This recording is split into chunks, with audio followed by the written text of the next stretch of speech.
like to show you this interesting lock I found at an antique shop here in Virginia.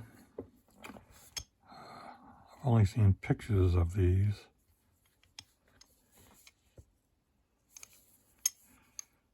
From what I can research on, it's called a Scandinavian padlock.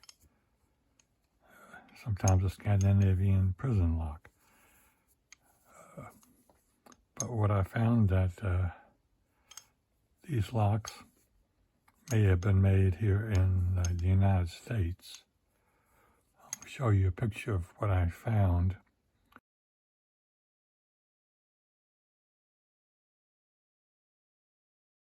It's just a little bit of difference in the body shape, but it's very similar in color and weight and thickness. The shackle here is about 1/2 inch. And let me show you the key. Came with 2 keys. Look at the bitting, it looks very much like a disc detainer key. It has bevels and cuts.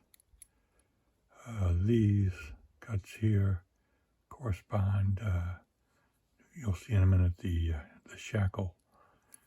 And there's a center hole in here.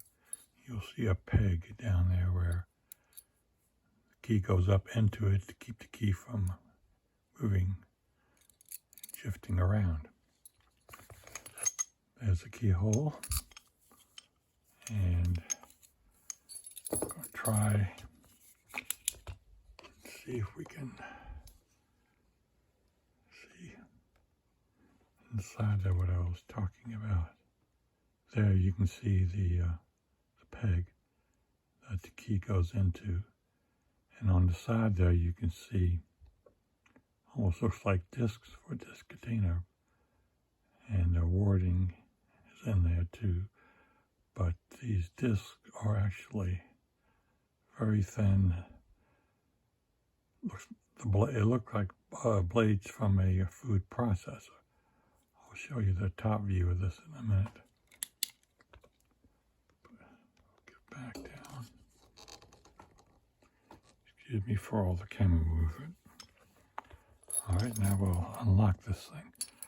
The only markings on this, by the way, are the numbers 826, you can see here on the shackle. And also it's on the key. 826. But that's the only information I have on the lock.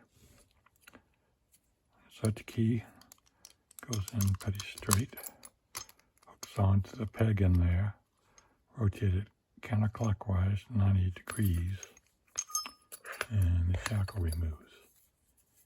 And here you can see 5 slots where those blades go into to hold the shackle in. And the reason why there's so many of these slots is that you can adjust the height of the shackle in the lock all the way up to about here and all the way down to about there. And we'll take a look inside.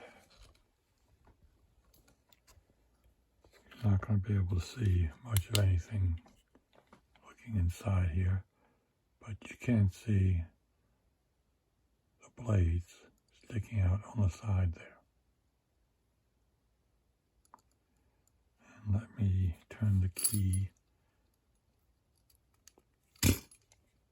and then you can see them fully engaged, both sides.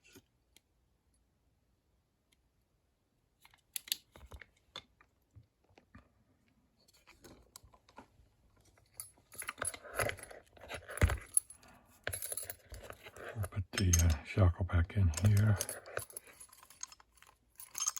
goes down, but you can see you can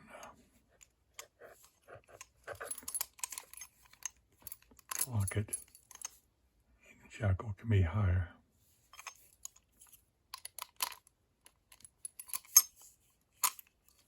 Lock it back down. So if anybody out there knows any history about this lock, I appreciate hearing it, or knows how to pick this lock, I'd appreciate it. It's a pretty unique piece of lock manufacture, I think. So there's the key again, so you can see. And that's my show and tell for the day. Thanks for watching.